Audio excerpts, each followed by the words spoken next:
Assalamualaikum selamat datang kembali di Guru Gembul Channel, Sadang Dangdutan.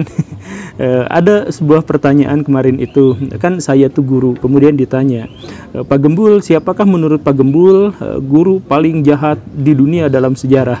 Saya langsung terpikir namanya itu adalah Salazar. Dia adalah seorang guru sejarah, guru geografi, guru PKN, dan guru bahasa Prancis sekaligus ya, multi talent. Ternyata dia itu menjadi salah satu orang paling kejam di dunia karena secara sengaja dan sistematis telah menyebabkan kematian sekitar 2 juta manusia. Kok bagaimana ceritanya guru bisa menjadi seperti itu? Ada 2 masalah yang menyebabkannya. Satu adalah gara-gara cita-cita komunismenya, dan yang kedua adalah gara-gara dia mengidap skizofrenia. Jadi ayo kita mulai.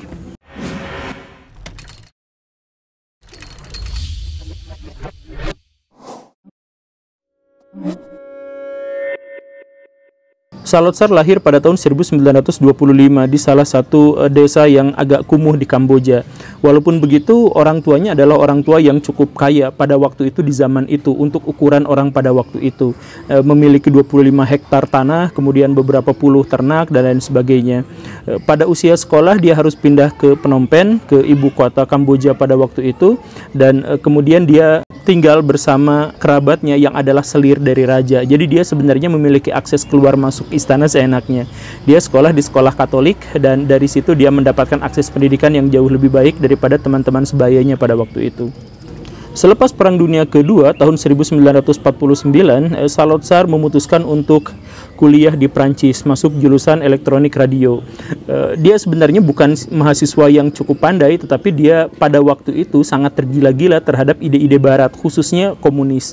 Bagi dia, sebagai orang yang pernah menjadi bagian dari negara yang terjajah, melihat ide-ide komunis yang membebaskan, yang mencerahkan, yang menganggap bahwa masyarakat itu adalah semestinya adalah masyarakat tanpa kelas, yang memiliki keadilan, memiliki kemerataan dan sebagainya, itu adalah satu ide yang brilian, yang sangat luar biasa, dan itu seharusnya bisa diterapkan di seluruh dunia.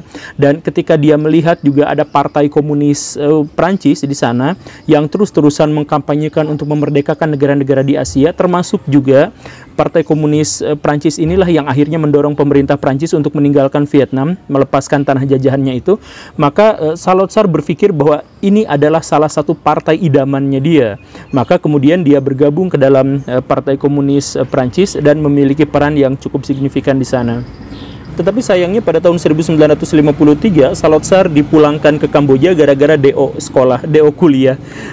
Kan dia tidak bisa mengikuti pelajaran-pelajaran yang ada di sana, sehingga apa boleh buat dia gagal terus dalam setiap ujian dan harus dikembalikan ke negaranya. Tetapi setidaknya pada waktu itu dia sudah memiliki bekal jaringan komunisme. Kan orang-orang komunis pada waktu itu memiliki jaringan yang sangat-sangat kuat. Ada yang terwujud misalkan Komintern gitu, atau yang jaringan-jaringannya halus yang lebih tidak terlihat lagi di belakangnya. Nah, karena Salazar ini adalah tergabung di dalam komunisme, maka dia ditempatkan di Kamboja sebagai salah satu tokoh pembesar dan terpelajar komunisme untuk menyebarkan komunisme di seluruh Asia Tenggara. Awalnya dia gabung ke Viet Minh yang di Vietnam itu, tetapi ketika Viet Minh mulai bersiap-siap untuk menghadapi Amerika Serikat dan hal-hal yang semacam itu, maka dia memutuskan untuk ada di Kamboja dan kemudian menyebarkan paham komunisme di sana. Sambil melakukan itu, dia menjadi seorang guru bahasa Prancis karena dia memang menguasai bahasa Prancis. Kemudian dia adalah guru sejarah, geografi, dan guru PKN. Semua pelajaran-pelajaran yang dia ampu itu bukan gara-gara dia bisa melakukan itu, tetapi karena pada waktu itu Kamboja adalah negara yang baru saja merdeka, yang tidak memiliki sumber daya manusia memadai, sehingga orang yang sedikit terpelajar, misalkan berasal dari Prancis walaupun gak lulus, itu diangkat menjadi guru. Begitu. Pada tahun 1959 dia kemudian mendirikan Partai Buruh Kamboja dan kemudian berganti namanya menjadi Partai Komunis Kamboja. Dan pada waktu itu namanya sudah dikenal sebagai Pol Pot, nama baru yang kemudian menjadi sangat tenar. Dia ditentang oleh pemerintah karena komunisme itu kan dianggap sangat berbahaya karena suka melakukan revolusi, suka melakukan pemberontakan dan kekejaman dan sebagainya. Sehingga dia dilarang, dan walaupun begitu dia tetap kekeh dengan ideologinya dan dia masuk ke hutan, kemudian dia membangun sebuah basis jaringan massa yang sangat besar pada waktu itu. Karena bagaimanapun komunisme itu selalu menarik bagi bangsa-bangsa yang tertindas tertindas atau pernah tertindas atau yang memiliki kesenjangan yang sangat tinggi. Dan itu semua ada di Kamboja, sehingga Kamboja itu sedikit demi sedikit banyak di antara masyarakatnya yang bergabung ke barisan Pol Pot dan menjadi komunis. Terlebih lagi pada tahun 1970, pada waktu itu Amerika Serikat ini sudah gencar-gencarnya untuk berhadapan dengan komunisme di seluruh dunia. Kan itu adalah semacam puncak dari Perang Dingin. Nah, Amerika Serikat pada waktu itu juga membidik Kamboja. Dia melihat bahwa komunisme itu akan berkembang di Kamboja seandainya rajanya, pemimpinnya tetap Norodom Sihanouk. Walaupun Norodom Sihanouk itu bukan seorang komunis, tetapi dia terlalu lalai dan terlalu santuy menghadapi itu. Maka Amerika Serikat berpikir bahwa si Norodom Sihanouk itu harus digulingkan. Kemudian Lon Nol berkuasa, dan Lon Nol berkuasa itu kemudian akan mengajak Amerika Serikat di situ dan untuk mengkanter komunisme di Asia Tenggara atau di Indochina. Kurang lebih pikirannya adalah seperti itu. Nah, inilah yang akhirnya menyebabkan Norodom Sihanouk itu malah berpihak pada Pol Pot. Karena Norodom Sihanouk sakit hati dia digulingkan oleh Amerika Serikat dan Lon Nol, sebuah konspirasi, maka dia bikin konspirasi lagi. Maka Norodom Sihanouk ini bergabung dengan Pol Pot, kemudian dengan Viet Minh dan dengan Cina yang semuanya komunis. Akhirnya terjadilah perang saudara di Kamboja, yaitu orang-orang yang mendukung liberalisme, diantaranya adalah Lon Nol dan kemudian Amerika Serikat, melawan Pol Pot, Cina, Viet Minh, dan Norodom Sihanouk. Perang itu dimenangkan tentu saja oleh pihak kedua dan komunis akhirnya berkuasa pada tahun 1975. Nah, sampai pada titik ini saya ingin selipkan dulu tentang komunisme, Baraya. Apa itu komunisme? Kenapa banyak sekali orang yang takut pada komunisme? Apakah mereka benar-benar jahat? Jadi sebenarnya secara ide justru komunisme itu adalah ideologi yang paling beretika, dalam artian di antara banyak ideologi-ideologi ekonomi, komunisme itu adalah ideologi yang muncul bukan gara-gara ingin mengakomodasi keserakahan manusia, tetapi ingin membatasi keserakahan manusia agar tercipta keadilan dan kesetaraan. Ceritanya dimulai dari revolusi industri di Inggris pada waktu itu. Yang kaya menjadi semakin kaya, yang miskin menjadi semakin miskin, karena orang-orang kaya itu memiliki alat-alat produksi yang kemudian sangat dibutuhkan oleh masyarakat dan sangat dibutuhkan untuk ladang pekerjaan bagi orang-orang yang sangat miskin. Terjadi kesenjangan yang sangat besar dan orang-orang buruh ini sama sekali tidak memiliki daya tawar di perusahaan-perusahaan di Inggris pada waktu itu. Nah, Karl Marx melihat fenomena itu dan kemudian dia menulis dua bukunya. Yang pertama itu adalah Das Kapital dan kemudian yang kedua Manifesto Komunis. Dia mempermasalahkan kenapa ketidakadilan ini terjadi. Dia menggunakan logikanya sederhana seperti ini, Baraya. Ada sebuah pabrik, katakanlah pabrik sepatu, memiliki 10.000 karyawan. Dari karyawan-karyawan yang jumlahnya banyak itu, mereka memproduksi sepatu 1.000 pasang sepatu per hari, misalkan seperti itu. Nah, dari situ maka si perusahaan itu akan mendapatkan untung 50 miliar sebulan, katakanlah seperti itu. Nah, siapa yang menghasilkan sepatu sehingga perusahaan mendapatkan untung yang sebesar itu? Buruh. Tetapi siapa yang mendapatkan keuntungan terbesarnya? Si bosnya. Si buruhnya yang bekerja benar-benar untuk membuat sepatunya malah digaji seenak udelnya oleh para pengusaha itu. Kan gak adil, dia yang kerja tapi dia yang tidak mendapatkan untungnya. Masalah paling utamanya, kata Karl Marx, itu adalah kepemilikan alat-alat produksi. Nah, karena itu Karl Marx berpikir bahwa seharusnya alat-alat produksi itu dibagi sama rata sama rasa oleh buruh dan semua orang yang ada di sana sehingga tercipta keadilan. Beberapa puluh tahun kemudian muncullah yang namanya Vladimir Lenin. Vladimir Lenin mengatakan bahwa komunisme tidak cukup hanya sampai segitu saja. Kenapa? Karena alat-alat produksi yang dikuasai oleh bos-bos besar, oleh pengusaha-pengusaha itu tidak bisa diberontaki selama ada pemerintah, karena pemerintah itu pasti akan mendukung orang-orang kaya, begitu kan? Maka kata Lenin, kalau mau menggerakkan komunisme dan menciptakan kesetaraan, maka berontaki dulu itu tuh si pemerintah-pemerintahnya yang pasti akan membela pengusaha-pengusaha. Maka di mana-mana terkenal komunisme itu selalu menggelar revolusi dan seringkali revolusi itu dilakukan dengan barbar dan kekerasan. Kurang lebih seperti itu. Nah, ini pula lah yang kemudian menjangkiti Pol Pot. Si Pol Pot ini berpikir setelah dia berkuasa, apa yang dia lakukan? Maka harus menciptakan kesetaraan bagi seluruh masyarakat. Apa yang membuat kesetaraan itu tidak terjadi dalam masyarakat? Uang. Maka Pol Pot menghilangkan seluruh uang di seluruh negaranya. Kok bisa seperti itu? Ya iya, hilangkan aja uang, karena yang menyebabkan kerusuhan, yang menyebabkan kesengsaraan masyarakat, yang menyebabkan kesenjangan sosial, yang menyebabkan kesenjangan ekonomi itu adalah uang. Maka kalau uangnya hilang, maka masalahnya akan hilang. Tapi kan kalau tanpa uang kita tidak bisa memenuhi kebutuhan sehari-hari. Nah, kata si Pol Pot itu begitu. Kalau kita tidak bisa memenuhi kebutuhan sehari-hari, maka kita harus mengembalikan diri kita pada alam. Yaitu orang-orang kota semuanya, dokter, profesor, insinyur, guru, semuanya itu diwajibkan pindah ke desa, kemudian mengelola lahan pertanian. Dan ini kan akhirnya benar-benar menghancurkan ekonomi. Bayangkan orang-orang yang ada di kota yang sudah memiliki penghasilan cukup, yang sudah memiliki rumah mapan dan sebagainya, semuanya harus meninggalkan rumahnya, harus meninggalkan hartanya untuk kemudian datang ke desa. Di desa mereka juga tidak diperkenankan untuk mengenakan pakaian apapun, semuanya harus seragam. Kan komunisme, sama rata, sama rasa, senasib, sepenanggungan. Pakai baju warnanya hitam-hitam, dan kalau ada yang tidak memakai baju warna hitam-hitam itu pasti akan dieksekusi. Dan bukan hanya itu, orang yang mengenakan kacamata misalkan, orang yang memiliki dasi dan sebagainya itu bisa dihukum mati gara-gara dianggap bahwa mereka itu menunjukkan kesenjangan sosial, menunjukkan mereka itu sok kaya, sok pinter gitu.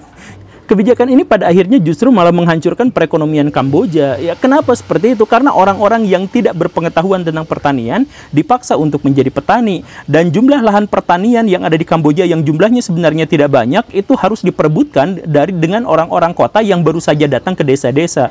Ini memunculkan kerusuhan, memunculkan amarah, memunculkan iri dengki, banyak perseteruan antara satu keluarga dengan keluarga yang lain di Kamboja. Banyak orang yang baru datang dari kota kemudian diperlakukan dengan sangat buruk karena dianggap mengancam kehidupan ekonomi masyarakat desa dan sebagainya. Kerusuhan ini dibiarkan saja karena katanya ini adalah bagian dari revolusi.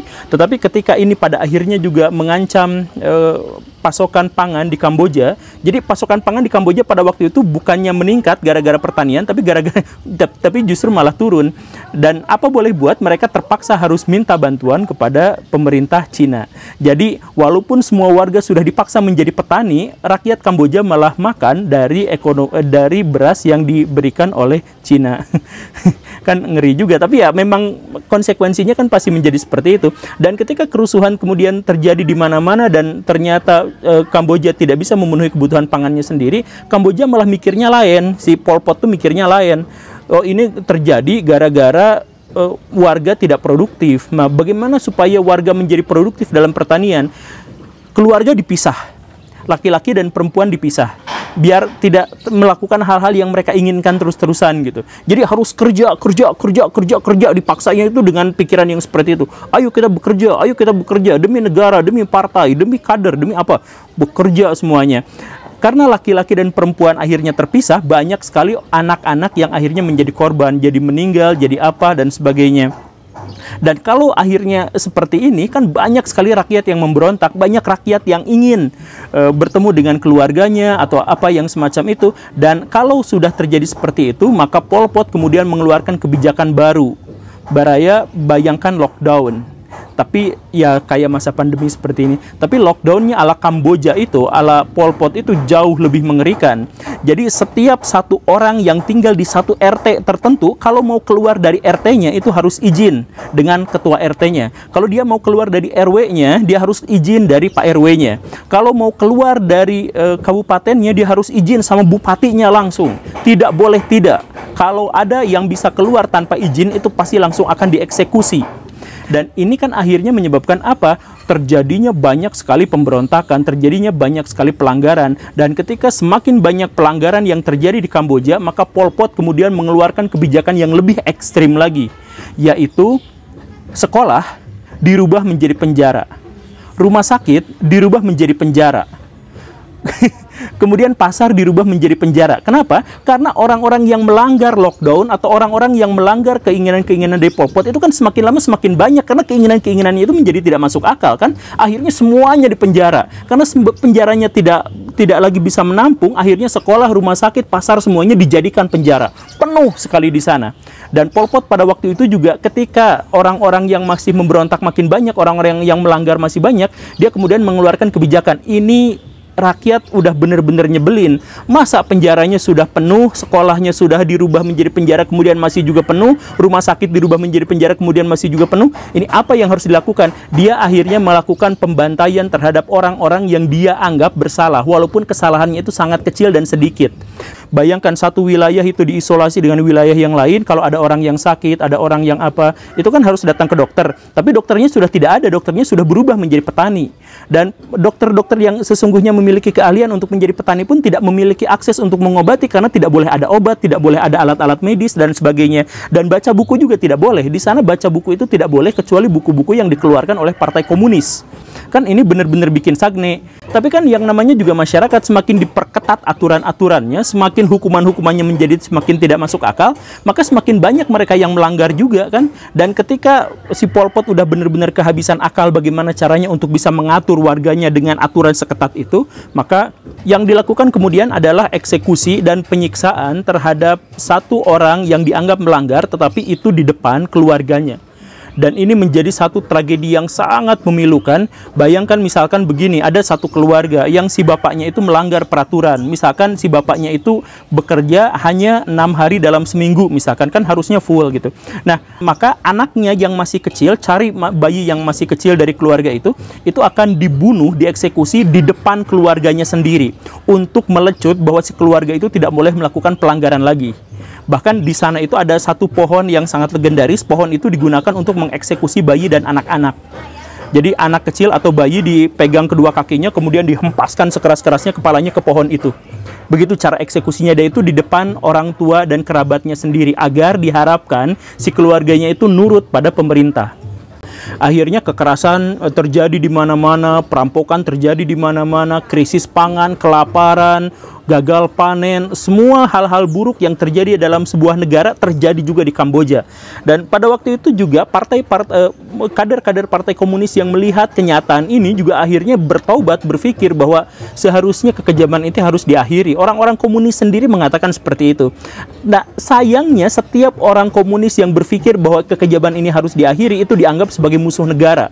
Maka Pol Pot itu melakukan pembersihan. Sekali melakukan pembersihan terhadap kader-kader komunis, itu 5.000, 10.000 orang, bahkan 20.000 orang itu dibunuh. Jadi kader-kadernya sendiri.